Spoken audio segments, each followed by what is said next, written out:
All right, everyone. We are going to be looking at basic versus and applied research in my field, specifically is exercise physiology, but this could go for several different fields. First off, let's look at basic research. Well, primarily this is focused on expanding on human knowledge, not necessarily for one specific goal, just to let's understand what's happening in our universe. So a lot of times these types of experiments are laboratory heavy, and it's a lot of mechanistic research, and it lays down the path for the applied research scientists down the road. So this type of mechanistic research could be, let's say in my field, learning how at a molecular level, how a muscle fiber contracts, looking at the actual little actin and myosin filaments kind of twitching along and pulling the sarcomere together to shorten it down.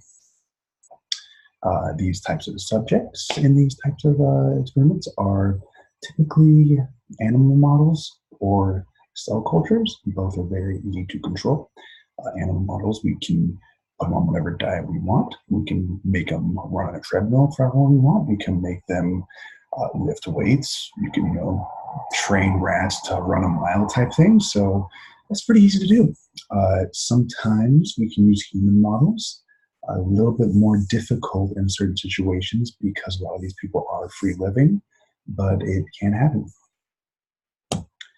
When we look at applied research, it aims to answer practical questions that impact us in our daily lives. So basically to improve the human condition, you could say. These are applicable outcomes and measures for daily life, say like looking at type 2 diabetes and insulin resistance. Well, we know that we have someone right here, type 2 diabetes and insulin resistant, and if we put them on an exercise program, resistance training or aerobic, their insulin resistance improves based on, HbA1c lowering, blood glucose levels lowering, insulin and proinsulin levels lowering. So that's very easy to measure and is very applied in the sense we can use it right now and say we can easily measure this in humans and apply it to the broader population. And this is most of the research we do here at Springfield College. Some pros and cons, one or the other? Well, both are interested in answering a research question to further our general scientific understanding. Basic research typically is highly controlled settings. It allows for the teasing out of specific mechanisms, like I said prior, with the muscle cell contracting. But on the other hand, it is hard to generalize this to the broad populations. Like, what does a shortening muscle cell have to do with some guy running down the road, or some guy sitting in the car, or a person sitting in the car driving down the road type thing? But it does have high internal validity, such that it is very replicable. If we use cell cultures or animal models, we can control most of the variables on a daily basis, what's happening in their lives. Versus low external validity, like I just said, it is hard to generalize to that broader population. On the other side, applied research is easy to do with humans, and it's typically less expensive.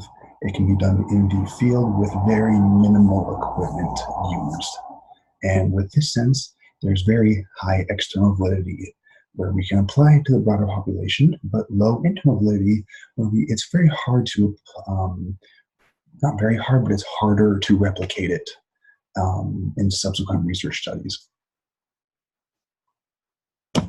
So examples of both these, well, I kind of have them going together, but in basic research, we have, like, say, a metabolic ward nutritional research, where these are live-in studies where these people come in and they live in this ward for, say, a week, 2 weeks, sometimes up to a month. It's a lot of money, but we can control what they eat, how much exercise they do, their caloric expenditure, looking at fat mass and body mass changes over time, depending on your diet. In the applied setting, this would be a free living nutritional study, self-report.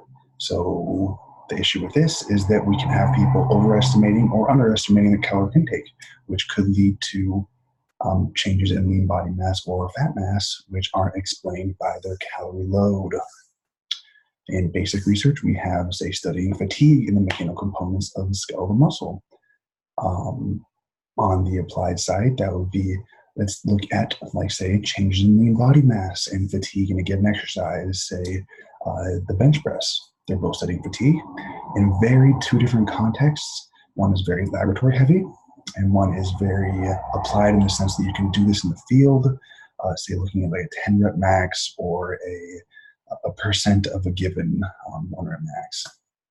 And for the most part, that's the difference between basic and applied research.